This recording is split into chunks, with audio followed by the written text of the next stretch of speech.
살다 보면 생겨나는 다양한 법적 분쟁, 솔로몬의 지혜로 풀어봅니다. 안녕하세요. 솔로몬데이 진행을 맡은 정은경입니다. 한 번쯤 차를 가지고 나왔다가 주차할 공간이 없어서 애먹은 경험 다들 있으시죠? 요즘 주차 공간 부족 등으로 인한 주차 분쟁이 사회적으로 큰 문제가 되고 있는데요. 오늘은 상황별 여러 가지 주차 갈등 사례를 살펴보고 지혜롭게 해결할 방법은 없는지 정은영 변호사님과 함께 찾아보겠습니다. 어서 오세요. 안녕하세요. 오늘 주제가 주차 분쟁인데요. 혹시 변호사님도 주차로 인해 스트레스 받으신 적 있으시죠? 네. 아무래도 이제 주차 공간이 제가 살고 있는 곳도 주차 공간이 부족하다 보니까 이제 밤마다 전쟁이고요. 그리고 주차를 해야 되니까 네. 이중 주차를 하게 되고 그러면 새벽 시간에 좀 이렇게 연락이 와서 깨는 경우도 있고요. 예, 왕왕 그런 경우가 있습니다. 이렇게 주차 관련 분쟁이 좀 많은 것 같은데 대표적으로 어떤 유형들이 있을까요? 네, 이게 주차장에서 일어나는 사건 사고 네. 분쟁이 생각보다 많이 있는데요. 첫 번째 대표적으로는 불법 주차를 네. 하는 경우, 그리고 주차를 방해하는 경우가 있을 수가 있고요. 또 뭐 이중 주차, 방금 말씀드린 건데 네. 이중 주차 때문에 이중 주차를 해서 그 다른 차를 빼기 위해서 밀다가 다른 차랑 부딪힌다든지 뭐 그런 네. 사고가 또 발생을 하기도 합니다. 또 이제 주차 공간이 부족하니까 주차를 하다가 다른 사람의 출입을 막는 곳에 주차를 해서 통행이 방해되는 그런 경우도 있고요. 네. 또 뭐 흔히 말하는 민폐 주차라고 하죠. 주차선이 정해져 있는데 네. 중간에 주차를 한다든지 어느 경우는 4개의 주차선에 이렇게 맞물려서 주차를 하는 경우도 있더라고요. 민폐 주차되는 네. 경우도 있고요. 또 이제 고의로 차량을 자알은 없겠지만 고의로 차량을 훼손하는 그런 사고도 발생을 하고 있습니다. 혹시 그럼 이 중에서 변호사님이 실제로 겪어보셨거나 아니면 자문을 해주신 경우가 있을까요? 예, 저는 이제 뭐 고의는 아니었는데 주차장에서 주차를 하다가 주차를 하던 분이 네. 굉장히 고가의 외제차를 네. 충격을 하면서 사고가 발생을 해서 손해배상 청구 소송을 제가 대리를 한번 한 적이 있었는데요. 네네. 그 금액이 차량이 굉장히 고가였거든요. 정말 고가의 차량이죠? 차량이어서 네. 그 차량의 이제 수리비 그리고 감가상각 수리를 하기 위해서는 또 이제 해외에서 네. 부품이 와야 되고 뭐 그런 경우 때문에 주차 한번 하다가 굉장히 큰 금액, 수천만 원대의 금액을 물어줘야 했던 그런 사건이 있었습니다. 사실 저도 다른 분이 주차를 하시다가 제 차를 긁거나 파손한 경우가 있었는데 이게 좀 난감하긴 하더라고요. 그분도 맞아요. 고의로 한 게 아니다 보니까 여러 가지 경우가 있는 것 같은데 그럼 저희가 다른 유형도 조금 살펴보도록 하겠습니다. 먼저 아파트에 주차 문제로 생기는 게 가장 좀 많은데 최근에 사회적으로 이슈가 된 사례가 있었다고 하네요. 소개 좀 부탁드릴게요. 네, 서울의 용산구에 네. 좀 이제 고급 아파트가 밀집되어 있는데 네. 거기에 이제 용산구의 한남동에 있는 모 고급 아파트에서 네. 발생한 문제로 좀 크게 이슈가 되었던 사건이 있었습니다. 설명을 드리면은 그 고급 아파트에서 특정 가구에서 주차를 20대를 했다고 해요. 그리고 또 다른 가구에서 주차를 16대를 했다고 합니다. 그래서 두 가구가 굉장히 많은 36대를 주차를 하고 있었던 그런 등록이 되긴 했어요.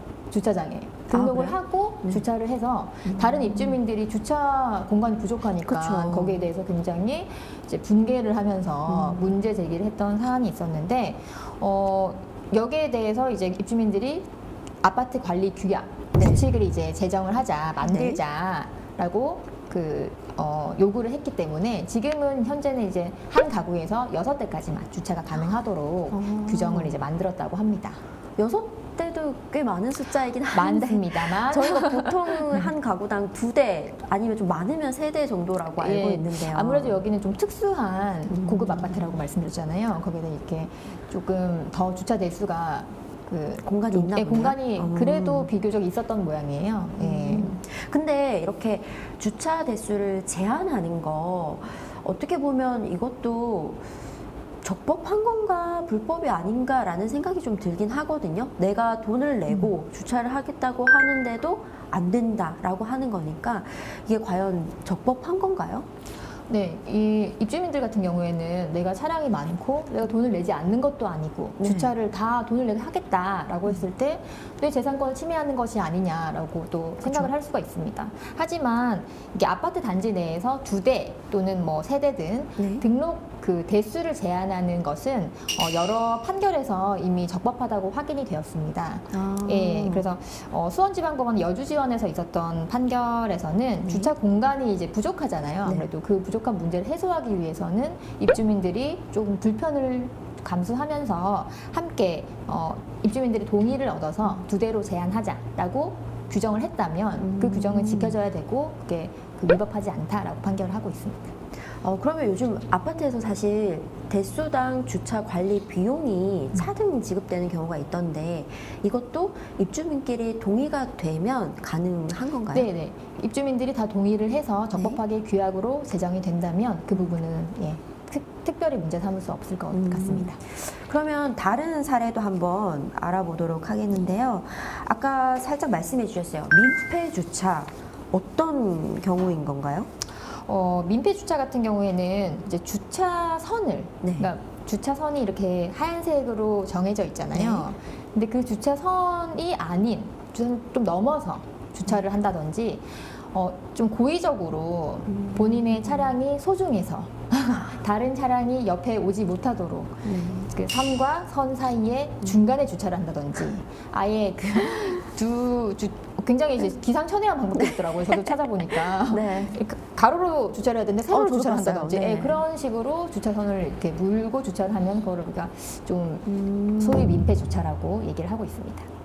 그런데 이렇게 기상천외한 방법으로 주차를 하시는 경우에 이렇게 법적으로 어떻게 조치를 취할 수가 있나요?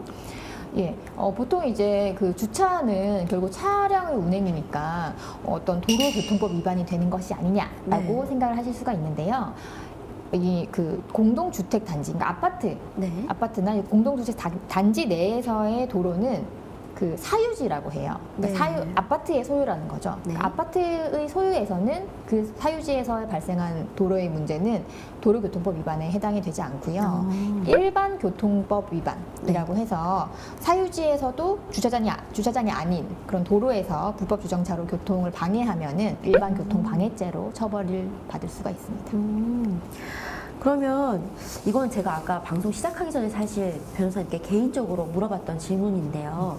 제가 이걸 SNS에서 봤는데 어떤 분이 본인의 가구의 차량이 아닌데 아파트에 주차 등록증을 신고를 하고 등록을 해서 외부 차량에게 그걸 준 경우가 있다고 하더라고요.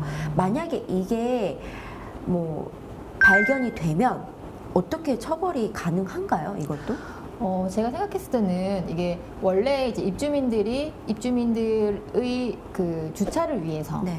주차 그 딱지가 다 네. 효용이 있는 것이거든요. 근데 입주민이 주차를 하지 않을 거면서 새로 그 주차 네. 표지를 발급받아서 다른 사람에게 판다. 네. 그리고 다른 사람이 그거를 가지고 입주민의 그 도로 주차 구역에 주차를 하면은 네네. 다른 입주민들에게 주차 대수에도 제한이 되기 때문에 그렇죠. 방해가 되는 것이거든요. 그러니까 그런 경우에는 이제 아파트 관리 사무소 같은 경우에는 네. 입주민들이 그 주차를 정확하게 할 수 있도록 또 규정을 잘 지키는지를 확인해야 되는데 그런 아파트 관리 사무소의 관리 업무를 방해하는 행위에 해당이 될 수가 있기 때문에 네. 업무 방해죄로 입주민도 그 주차 표지를 교부한 입주민 그리고 사용한 외부 네. 차량 같은 경우 소유주 같은 경우에는 같이 처벌을 받을 수도 있을 것 같아요. 예, 제가 뭐 사례를 해보진 않았지만 네. 예, 그렇게 있을 것 같고 이게 그 이런 사유지에 대한 불법 주차가 굉장히 국민신문고에서 접수가 많이 되고 네. 있거든요. 그래서 지금 2020년 기준으로 보면은 2만 4천 건에 해당이 된다고 합니다. 네. 이게 거의 10년 전에 비하면 거의 153배가 증가할 정도로 그렇게 민원이 많이 제기가 되고 있고 그래서 이제 지금 2022년 9월경에는 국민권익위원회에서 아파트 사유지의 주차장 갈등에 네. 대해서 국토부에 만약에 갈등이 생기면 견인할 수 있도록 또 과태료를 부과할 수 있도록 하는 그런 근거를 좀 마련을 하라라고 권고를 해놓은 상태입니다. 사실 제가 아는 지인도 아파트에서 이런 주차 관련 때문에 굉장히 스트레스를 받는 분이 계시는데요. 이 외에도 저희가 아파트마다 아니면 건물마다 주차 구역의 크기가 조금 다른 것 같아요. 그래서 똑같은 차인데 어느 곳에서는 조금 여유롭게 주차를 할 수도 있지만 어디에 주차를 하면 정말 내가 내리기도 힘들 정도로 빡빡하게 주차를 해야 되는 경우가 있더라고요. 이럴 때 저희가 주차를 하고 내리거나 탈 때 흔히 문콕이라고 하죠. 옆에 있는 차를 조금 파손하게 되는 경우가 있는데 이런 만약에 문콕 사고가 생긴다 이렇게 하면은 어떻게 대처를 해야 되나요, 저희가? 사실 문콕 사고가 왕왕 일어나기도 하는데요. 일부러 고의적으로 그렇게 하는 것은 아니지만 차량의 이제 주차 그 구역이 조금 좁다 보니까 내리고 탈 때 다른 차량을 충격하는 그런 사고가 발생을 하기도 합니다. 근데 이런 경우에 고의성만 없으면 사실 이게 운전 중이 아닌 상태잖아요. 운전 중이 아닌 상태고 또 고의성만 없으면 사실 형사처벌의 대상이 되긴 좀 어렵고요. 다만 이제 문콕을 했을 때는 내가 문콕을 했다는 점에 대해서 다른 차량의 소유주에게 알리고 이런 부분에 대해서 이제 뭐 보험 처리를 한다든지 그런 것들을 좀 해주셔야 되거든요. 그렇게 만약에 합의 처리도 없이 그냥 가버린다면 문콕 사고하고 연락처를 남기지 않고 가버린다면 이게 사고 후 미조치에 해당이 될 수가 있어요. 그래서 그 부분에 대해서는 형사처벌 대상이 될 수도 있으니까 그 연락처를 남기고 좀 사고 후에 이제 조치를 취하셨다는 증거를 남겨놓으셔야 될 것 같습니다.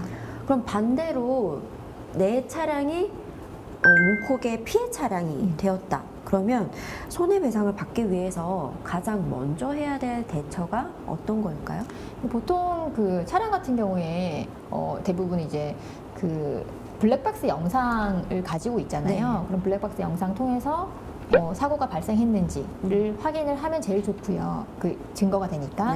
그게 없다면은 이제 아파트 관리사무소 측에 연락을 해서 그 CCTV를 확인할 수 있도록 요청을 해서 그러니까 객관적인 증거가 사실 남아 있어야 되는 거니까요. 그런 증거들을 확보해 놓으시고 바로 그 가해 차량의 차주 연락처를 바로 알 수 있으면 직접 연락할 수 있지만 그게 아니면은 뭐 부득이 이제 뭐 민사 소송을 하면서 또는 형사 고소를 하면서 가해 차량의 인적 사항을 확보하게 되는 경우도 많이 있습니다. 그럼 우리가 또 한 가지 굉장히 자주 일어나는 분쟁인데요. 바로 이중 주차죠. 주차할 공간이 없어서 어쩔 수 없이 하게 되는 경우가 있을 텐데 먼저 이런 이중 주차 불법인가요? 이중 주차는 일단은 그 공공도로인지 아니면은 사유지인지에 따라 다른데요. 그 아파트가 아닌 이제 공공도로에서 이중 주차를 하게 되면 이거는 이면도로든 공공도로에서 이중 주차는 도로의 교통의 흐름을 방해하기 때문에 그 도로교통법에 따라서 처벌의 대상이 됩니다. 하지만 사유지, 그러니까 아파트 주차장이나 뭐 골목길 같은 사유지에서의 주차 같은 경우에는 이중 주차를 많이 하잖아요. 그게 뭐 불법까지는 아닌 경우가 아니라고 보이고요. 다만 이제 누가 보더라도 다른 차량의 이동을 방해하고 있다. 그렇게 볼 만큼 이중 주차를 해놨다. 그러면은 그거는 이제 문제가 될 수 있습니다. 다른 차량 일반 교통의 흐름을 방해하는 경우에는 그런 경우에는 이중 주차도 문제가 될 수가 있다. 그런데 우리가 이렇게 이중 주차를 보통 파킹을 해도 살짝 밀어서 나가야 되는 경우가 있잖아요. 이렇게 내가 이중 주차가 되어 있는 차량을 만약에 밀다가 다른 차량을 친다든지 혹은 이것 때문에 피해서 뭐 가다가 내가 부득이하게 사고를 내는 경우 어쨌든 이렇게 이중주차 때문에 사고가 났다라고 한다면 이 책임은 누가 지게 되나요? 이게 사실은 좀 억울한 상황일 수 있잖아요. 내 차를 막고 있으니까 내가 차량 나가기 위해서 차를 밀 수밖에 없었는데 그 밀다가 다른 차와 부딪히게 되는 경우. 그런 경우가 많이 있는데 또 판례도 많이 있는데 보면은 미는 사람이 거의 80%에서 100%의 책임 부과가 됩니다. 그러니까 조심히 밀어야 된다는 거죠. 아, 진짜요? 네. 이게 차량은 가만히 있었잖아요. 사실 네. 이제 이중 주차된 차량은 주차가 된 상태로 가만히 있었기 때문에 네. 그 차량의 소유주가 그 교통의 흐름을 엄청나게 방해할 정도가 아니고 통상의 이중 주차를 해놓은 것이면은 네. 그 차량 소유주에게 문제를 삼긴 좀 어렵고요. 미는 미시는 분이 행위를 하는 행위를 하는 분이 80%에서 100%의 책임을 지는 경우가 많이 있더라고요. 좀 억울하다고 생각이 될 수도 있죠. 네. 예, 그렇습니다. 근데 보통 우리가 바로 내가 차량을 밀어서 나가려고 하기보다는 먼저 이중 주차가 되어 있으면 그 이중 주차된 차량의 차주분께 연락을 드리잖아요. 네네네. 근데 아무리 연락을 해도 이 연락이 닿지 않은 경우에는 어떻게 해야 되나요, 그러면? 그것도 이제 일단 원칙적으로는 밀다가 부딪힌 게 책임이긴 한데요. 밀다 부딪힌 사람이 책임이긴 한데 네. 차주가 전화를 안 받아서 어쩔 수 없이 또 그런 사정들은 과실 비율에서 좀 참작이 되기도 해요. 그래서 100%일 것을 뭐 90%, 네. 80%, 조금 더 70% 이런 식으로 그 책임이 그 차주에게도 네. 조금 일부 있도록 그렇게 민사상으로는 손해배상의 손해 공평한 분담이라고 하거든요. 그래서 그렇게 좀 책임을 지우기도 합니다. 그러니까 내가 이 차 해결을 하기 위해서 어느 정도 노력을 했는데 그게 되지 않았을 경우에는 네. 나에게 책임이 조금 더 그렇죠, 커지는 그렇죠. 맞습니다. 거네요. 예. 아, 그래서인지 요즘에 일명 주차장 자리맡기라고도 하죠. 저도 SNS를 가끔 보다 보면 진짜 저런 분이 있나 싶을 정도로 좀 황당한 경우가 많긴 하던데, 만차 주차장에서 사람이 먼저 주차 자리에 가서 자리를 맡아 놓는 경우, 이게 자리가 어쨌든 주차 공간인 거잖아요. 이게 사람이 먼저냐, 차가 먼저냐, 이게 말이 안 되는 문제라고도 하는데, 어떤 게 맞나요, 변호사님? 주차장이잖아요. 네. 사람이 이렇게 자리를 맡아놓는 건 사실은 상식적으로 좀 말이 안 되죠. 네. 차가 먼저니까요. 네. 차가 먼저 와서 주차를 할 수 있도록 만들어 놓은 자리니까 그렇죠. 아무리 사람이 먼저 자리를 만든다고 해도 상식적으로도 주차를 하기 위해서 온 차량이 먼저인 게 맞죠. 맞아요. 네. 그게 개인의 차 주차 공간이 아니면 사실 어떤 분들은 굉장히 억지를 쓰는 분들도 계셨어요. 우리가 항상 되던 자리인데 그래서 우리가 자리를 맡아 놓는 거다. 혹은 다 왔는데 우리가 다 왔다. 우리가 먼저 도착을 했다. 뭐 이렇게 말도 안 되는 억지를 부리는 분들도 계시던데, 만약에 이렇게 양 차주 간에 다툼이 발생하면 어떤 법적 조치가 내려질 수 있나요? 일단 사람이 주차 자리를 맡아놓을 수는 없는 거기 때문에요. 차량 진입을 일부러 방해를 하는 그런 사람이 있으면은 비키지 않는 경우에는 네. 뭐 일반 교통 방해에 해당이 될 수도 있고 또 주차장의 관리 업무를 방해한다고 볼 수가 있는 거거든요. 그런 네, 행위들이 네. 다 전체적으로 그러면은 업무 방해죄에 해당이 또 될 수도 있을 것입니다. 근데 지금 사실 법에 명확하게 규정이 없어요. 그런 경우에. 그래서 좀 이제 상황에 따라서 적용이 어려운 경우도 많고 하기 때문에 좀 명확하게 법의 개정이 관련 규정이 개정이 되면 제일 좋을 것 같습니다. 그래서인지 우리 SNS에서는 사실 참교육이라고 하는 게 굉장히 유행이 되기도 하는데요. 만약에 좀 이상하게 주차를 한 차량이 빠져나갈 수 없게 내가 주차를 했다라든지, 아니면 이렇게 말도 안 되는 주장을 하시는 분들을 뭐 자기가 참교육했다 해서 좀 이렇게 어렵게 주차를 하시는 분들이 있는데, 만약에 이렇게 참교육 용의로 주차를 한 분들이 다른 분들의 차량을 또 방해하는 경우가 생길 수도 있잖아요. 네네. 혹은 이 차량의 진로를 방해하는 경우가 생길 수 있고, 그렇게 되면 이분에게도 책임이 있는 건가요? 그렇죠. 그러니까 뭐 일반의 다른 사람들의 교통을 방해하는 행위 자체가 아무리 어떤 특정 목적을 가지고 있다고 해도 다른 사람의 차량의 진입을 방해하거나 원활한 교통 흐름을 방해하는 그런 행위들은 네. 또 다른 사람에게도 가해 행위가 될 수가 있는 거죠. 그럼 변호사님, 제가 하나 궁금한 게, 만약에 주차 공간이 아닌 경우에 다른 주차 공간이 있음에도 불구하고 본인이 조금 더 가까운 곳에 주차를 하고 싶어서 주차선이 없는 곳에 주차를 하면 무조건 불법이긴 하잖아요. 그러니까 그렇죠. 그 주차선이 아닌 곳에 주차를 했을 때는 문제가 되죠. 그러니까 이중 주차 같은 그런 이제 불가피한 상황이 아니면요. 아닌데도 했을 때 만약에 다른 차량과 사고가 나면 네네. 이거는 과실 비율을 나눌 수는 있는 건가요? 있죠. 예. 그럼 불법 차량에게도 과실이 있는 있죠, 거죠? 있죠. 예. 저희 아파트 사실 문제거든요. 네. 제가 가다 보면은 저희 아파트가 지하 3층까지 있는데 지하 2층, 지하 3층만 내려가도 주차 공간이 많더라고요. 근데 지하 1층에 항상 주차 공간이 아닌 이 코너 쪽에 주차를 하시는 분들이 계셔가지고 저희가 차를 이동할 때 좀 불편을 겪는데 혹시 이 방송을 보신다면 꼭 좀 네, 한 층만 더 내려가 주시기를 당부드리도록 하겠습니다. 배려하도록 네. 해야겠죠. 그리고 이 밖에도 주차 위반 스티커 부착 때문에 분쟁이 일기도 하거든요. 주차 스티커 부착이 일단은 문제가 될 수 있나요? 아니요, 주차 스티커는 부착을 한다고 그 아파트 관리 규약에 규정이 있으면은 부착 자체는 전혀 문제가 되지 않고요.